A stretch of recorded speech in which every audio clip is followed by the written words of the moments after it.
Good afternoon, church. Pastor Craig here. Once again, midweek greeting. Happy Wednesday to you.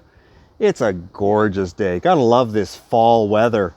Almost makes me want to deny that summer's over, but I think it is. We're definitely in fall, but it's great to be able to sit outside today and to share some thoughts with you. You know, I was thinking recently about one of the first jobs that I ever had. I had a job that started out as a one-day job and then became a two-day job and then became most of the summer. I was working for a fellow who was building a house, a very wealthy individual, and the house that he was building was quite elaborate, and he needed some help with landscaping.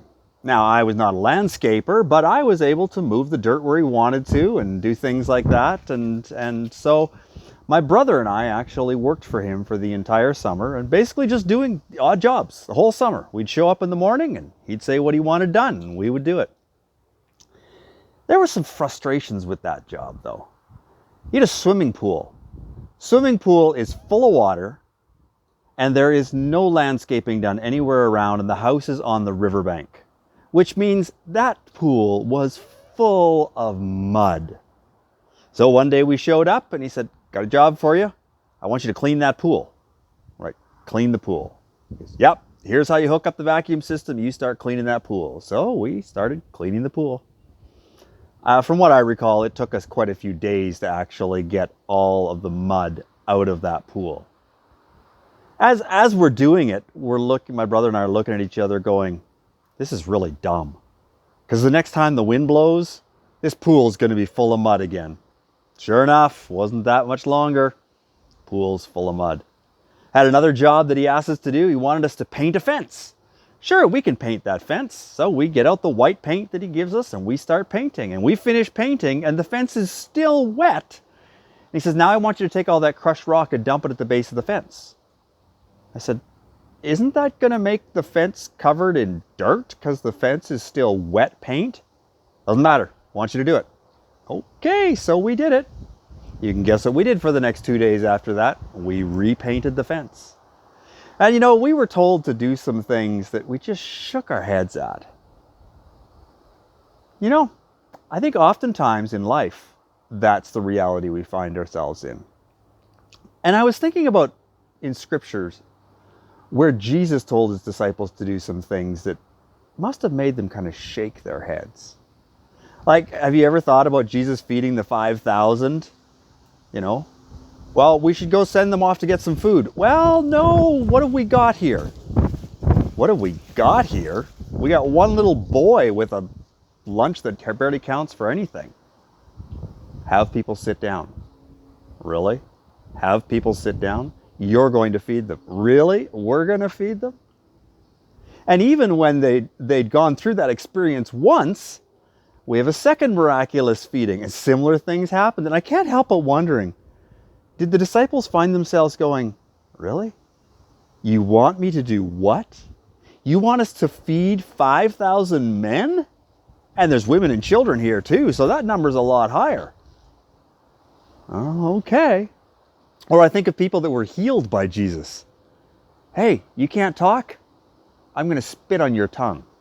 Is there another option here, Jesus? "I'm going to spit in the mud and rub it in your eyes because you can't see." You want me to do what? You know, Jesus sends out his disciples and he tells them, "You're going to go out and you're going to heal people." I am? Really? That's your department, isn't it, Jesus?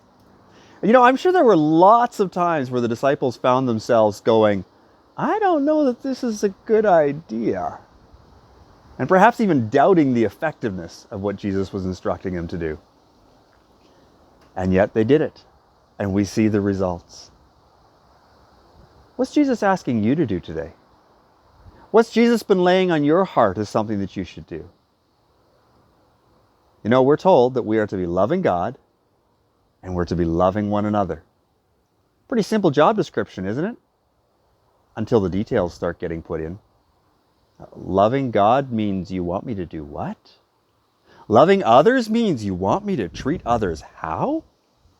No, there's got to be a better way, Jesus. Come on. I want to encourage us this morning to think about what our attitude is towards what God has called us to do. When we say, I'm willing to follow you anywhere, are we really willing to follow Jesus anywhere? When we say, I'm willing to do whatever you ask, am I really willing to do whatever God asks? I'm not saying that you are or you aren't. That's up to the Holy Spirit to prompt you and to talk to you about.